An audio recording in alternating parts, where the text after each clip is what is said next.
In this video, I'm going to show you how to replace your rear bumper. Now, I don't have a new one, so I'm going to just reinstall this one, but the procedure will be exactly the same, but that will show you the procedure and how to do it. So let's get started. Before we start unbolting anything, we need to remove all the wires that are attached to this bumper, and that's pretty much just the license plate lights. Now, there is a plug to unplug both of them, but you still have to take them out of this bumper to put them in the new one, so you might as well just unscrew the socket and set it aside. It's much easier, and like I said, you'd have to do it anyway. At the bottom, you'll notice that it's clipped in to the bumper, so just take a trim tool and pop it out. This one broke, we'll just re-secure it on the new bumper with a wire tie. Let's do the same thing on the other side. Unscrew the bulb socket, pop off this securing point here. And if you follow the harness up, there is one last point where this mounts onto the bumper. Pop that off as well. And that's it. The harness is free. We can start unbolting it now. When it comes time to unbolting it, you have two options.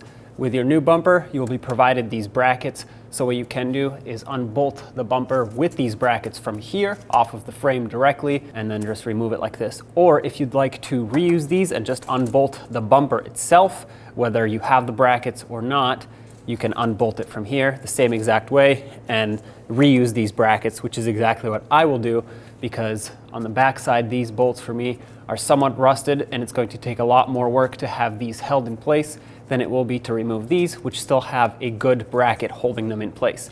So I'm going to opt for reusing this. I'm just going to unbolt it from the backside, which of course I'll show you in a second, but I just wanted to let you know that you do have two options for unbolting this and either reusing or not reusing these brackets. It's going to be a little tricky to show you, but those right there are the mounting bolts on the passenger side. It doesn't really matter which ones you do first.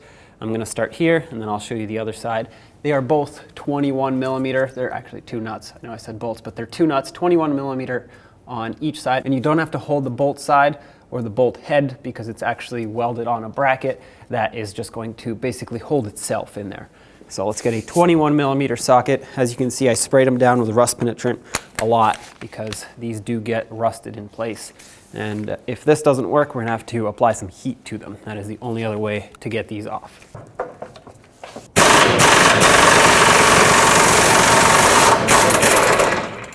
That's one. Looks like it worked. For the other one, unfortunately, we'll need a swivel. All right, looks like that one worked as well. Leave these studs in because you don't want the bumper to fall off. Right now, it's only held on by the other side bracket. Let's get them off of the other side as well.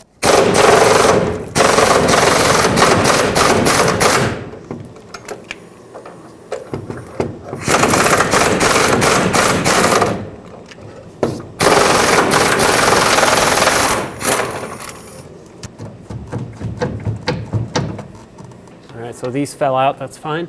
We'll get rid of those. Let's do the other side. As you can see, the bumper cover moves now. I lowered the lift a little bit. Obviously, if you're on the ground, you don't have to worry about this, but I want it to be able to reach underneath here and pull those studs out. There we go. Support the bumper.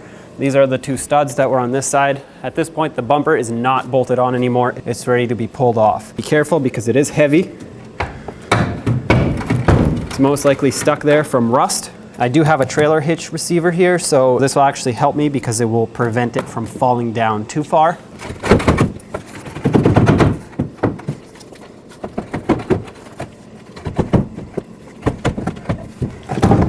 There it is. Grab it and pull it off. If you wanted to replace these brackets, now would be the time because you have much easier access to both sides. The one I just showed you was the passenger side. Here's the driver's side.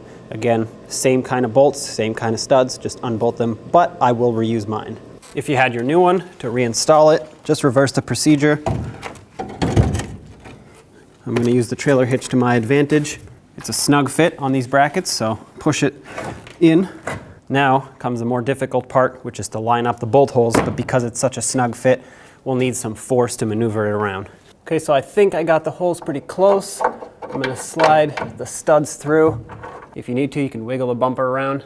I put some ADCs on the bolts. Hopefully that helps them not get stuck in the future. And because I have these on, I'm going to start the mounting nuts just so that these don't fall out. All right, so now let's go do the other side. I slid the other side studs through, and I'm starting the mounting nuts on so that we can fully tighten both sides.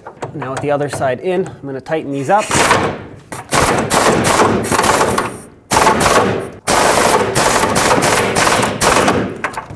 Make sure they're nice and snug.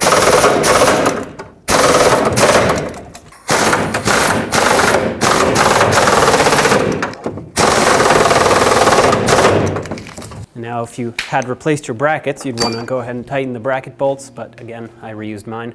Let's reattach the license plate lights. Once you get it to seat, turn it clockwise to lock it in. Resecure the harness onto the bumper at the top as well as at the bottom. I'm going to have to use a wire tie for this. And the other side, do the same thing. Turn it clockwise to lock it in and reattach the wiring harness. Now just make sure everything lines up, looks normal, and there you have it. When only the best will do, demand TRQ. The only company that lets you view before you do. TRQ is committed to offering the highest quality aftermarket auto parts that are engineered for peace of mind. Thanks for using and viewing with TRQ.